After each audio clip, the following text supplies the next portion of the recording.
Hello friends, welcome back to my channel. मैं हूं आपकी फ्रेंड वर्षा। फ्रेंड्स, आज के इस वीडियो में हम बीएड एंट्रेंस एग्जाम 2015 के प्रीवियस पेपर के बारे में बात करेंगे। फ्रेंड्स, इसमें हम कॉमर्स के क्वेश्चंस पर डिस्कशन करेंगे।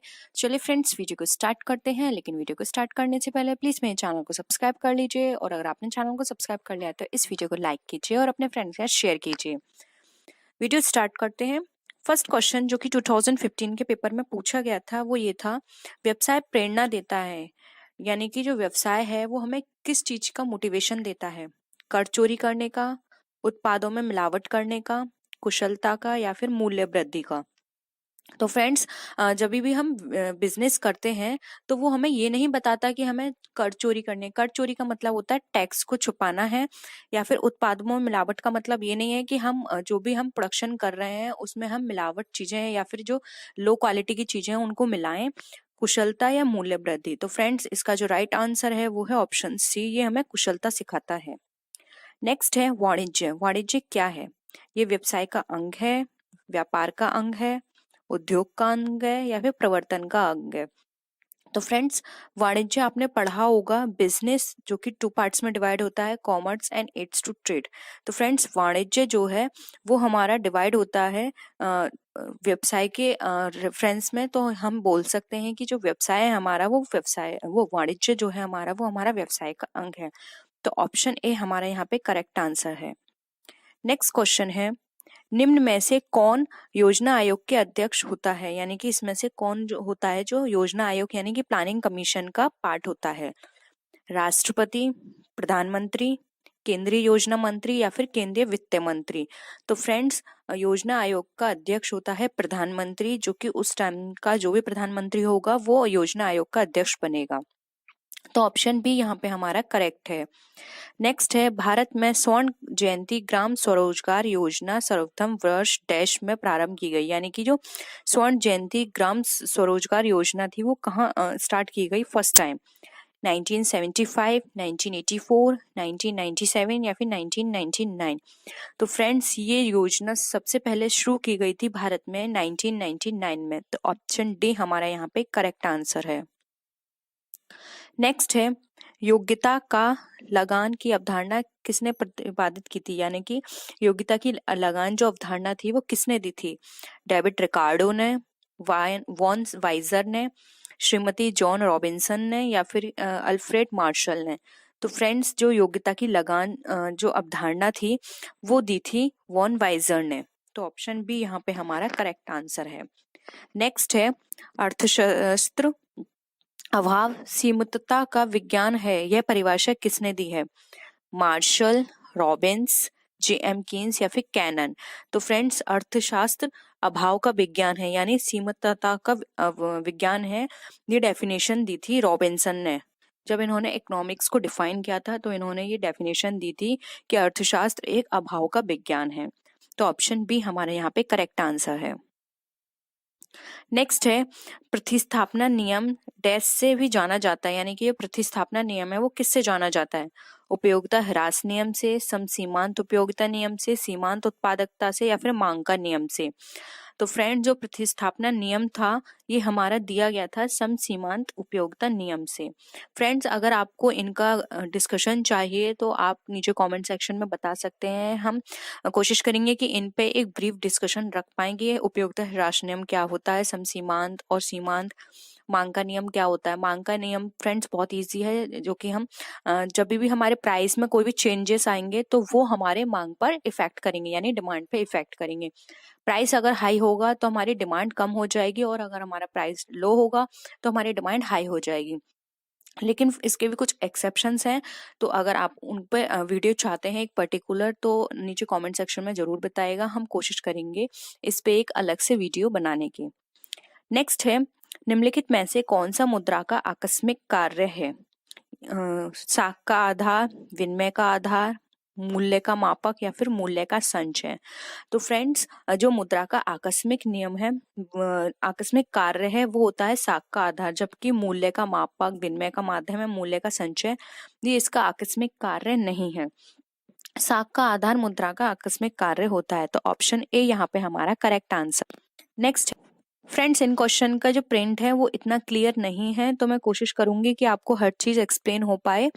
नेक्स्ट क्वेश्चन है रोकड़ बही का बैंक शेष होता है, यानी कि रोकड़ बही का बैंक शेष क्या बताता है? नाम बताता है, जमा बताता है, ए व बी दोनों, या फिर ए या बी? तो फ्रेंड्स रोकड़ बही का जो बैंक शेष होता है वो हमारा नाम भी बताता है और जमा भी बताता है, तो ऑप्शन सी हमारा करेक्ट है। क्योंकि फ्रेंड्स रोकड़ बही में आप पेमेंट भी करते हो और पेमेंट रिसीव भी करते हो, तो ये आपका नाम भी बता सकता है और ये आपका जमा भी बता सकता है।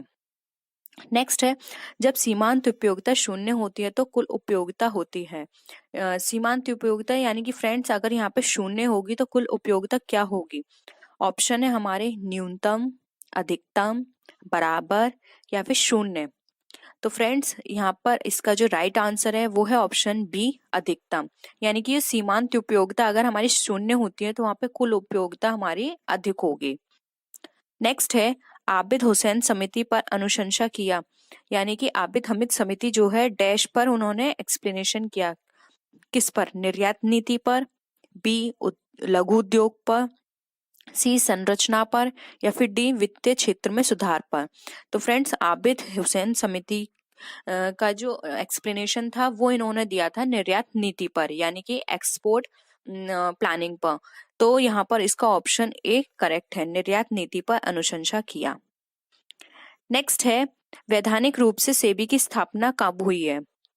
ऑप्शंस हैं ए वर्ष 1956, बी वर्ष 1992, सी वर्ष 1996 या फिर डी वर्ष 2004।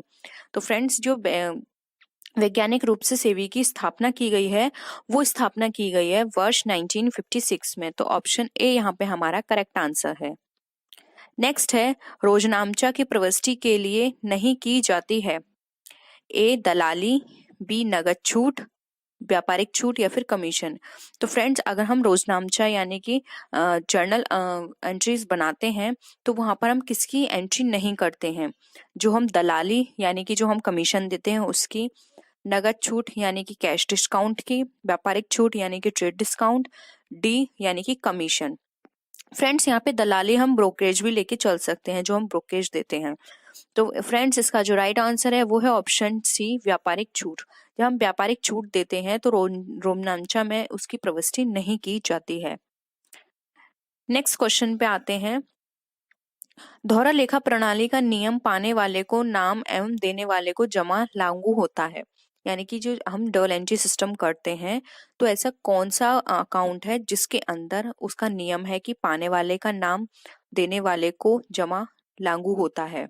तो फ्रेंड्स ऑप्शंस हैं व्यक्तिगत खाते के लिए, वास्तविक खाते के लिए, नाम मात्र के खाते के लिए या फिर संयुक्त खाते के लिए।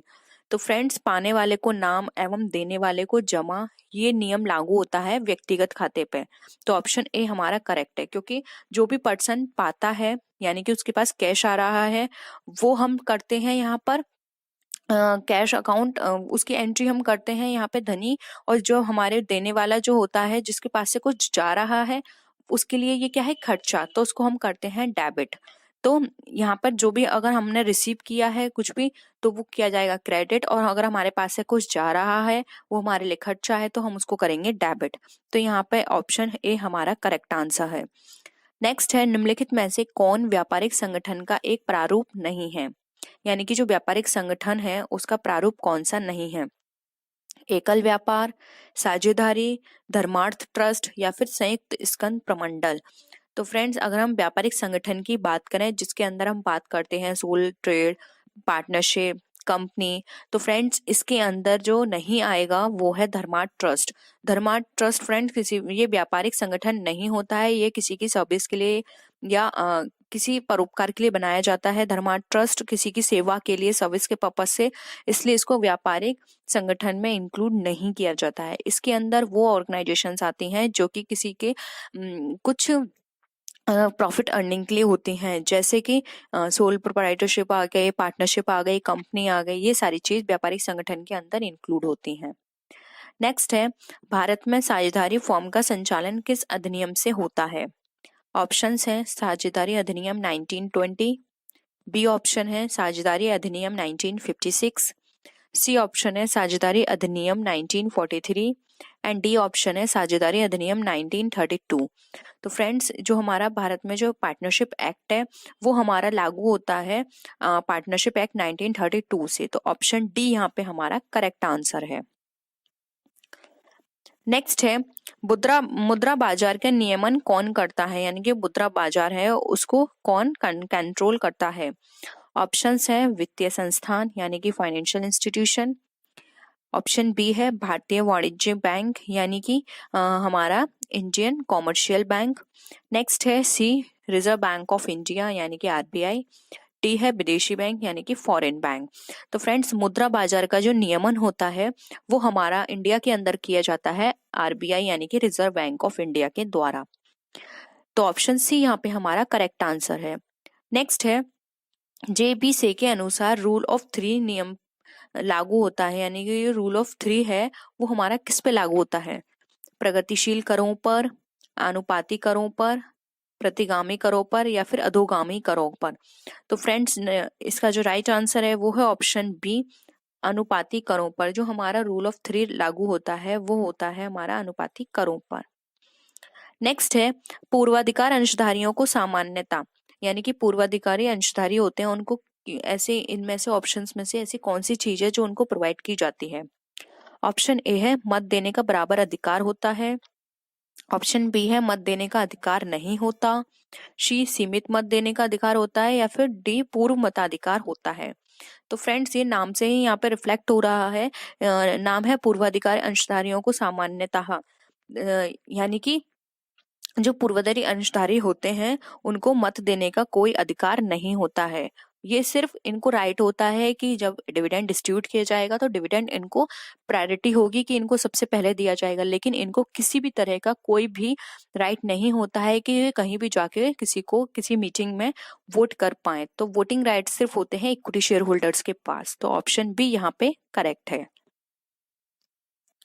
नेक्स्ट है ह्रास आयोजन के लिए निम्न लेखांकन प्रमाप लागू होता है, यानी कि जो ह्रास लेखांकन यानी कि डेप्रिसिएशन है, एडजस्टमेंट है, प्रोविजन, वो किस अकाउंटिंग स्टैंडर्ड के थ्रू अप्लाई किए जाते हैं।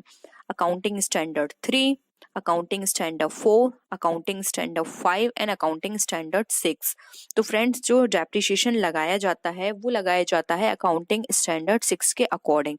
अकाउंटिंग स्टैंडर्ड 6 में डेप्रिसिएशन से रिगार्डिंग सारे प्रोविजंस गिवन है कि कौन सी सेट्स पे किस तरह से कौन से मेथड के थ्रू लगना है अकाउंटिंग डेप्रिसिएशन। तो यहाँ पे अकाउंटिंग स्टैंडर्ड 6 में ये सारी चीजों इसके रिगार्डिंग जो प्रोविजंस है वो डिफाइन किए गए हैं।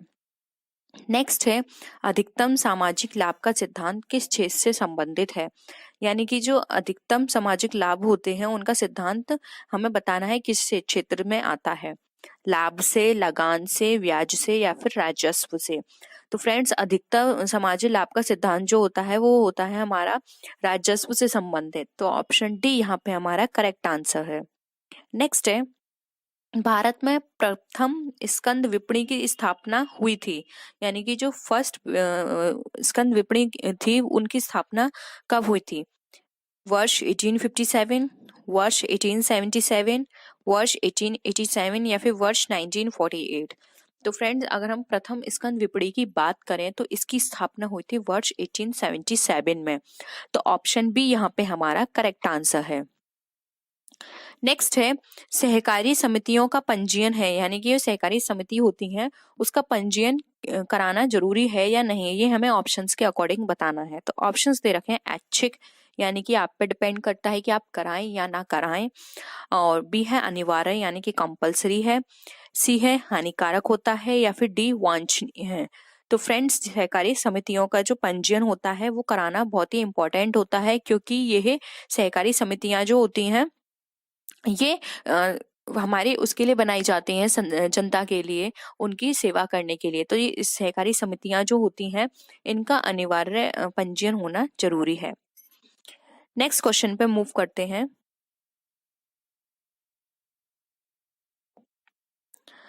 एक सार्वजनिक कंपनी में सदस्यों की न्यूनतम संख्या कितनी होनी चाहिए, यानी कि जो एक पब्लिक कंपनी है उसमें मिनिमम नंबर कितना होना चाहिए मेंबर का। 2, 5, 7 या फिर 50। तो फ्रेंड्स यहाँ पे बात की गई है सार्वजनिक कंपनी यानी कि पब्लिक कंपनी की। तो यहाँ पर जो मेंबर की संख्या है वो होनी चाहिए 7, मिनिमम है 7 और मैक्सिमम के लिए कोई लिमिट नहीं है। नेक्स्ट है, निम्नलिखित में से एक सुमेलित नहीं है, यानी कि हमें बताना है कि कौन सा किससे मैच नहीं कर रहा है। ऑप्शन ए है निर्यात आयात बैंक, आयात निर्यात हेतु वित्त। बी है रिजर्व बैंक ऑफ इंडिया, बैंकों का बैंक। सी है भारतीय औद्योगिक विकास बैंक यानी कि औद्योगिक वित्त। डी है भारतीय खाद्य निगम यानी कि कॉमर्शियल संस्थाओं की वित्तीय संस्था।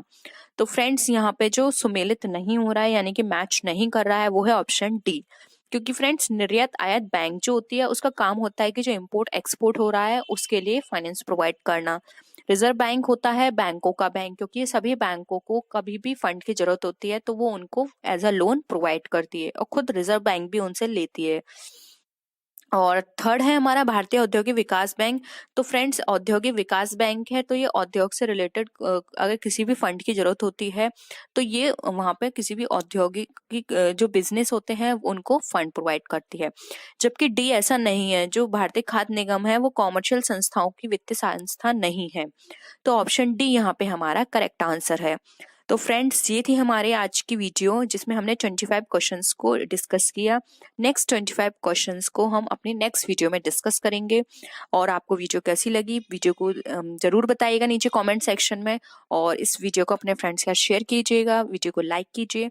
और नेक्स्ट वीडियो में हम फिर मिलते हैं और अच्छी वीडियोस के साथ। तब तक के लिए बाय बाय।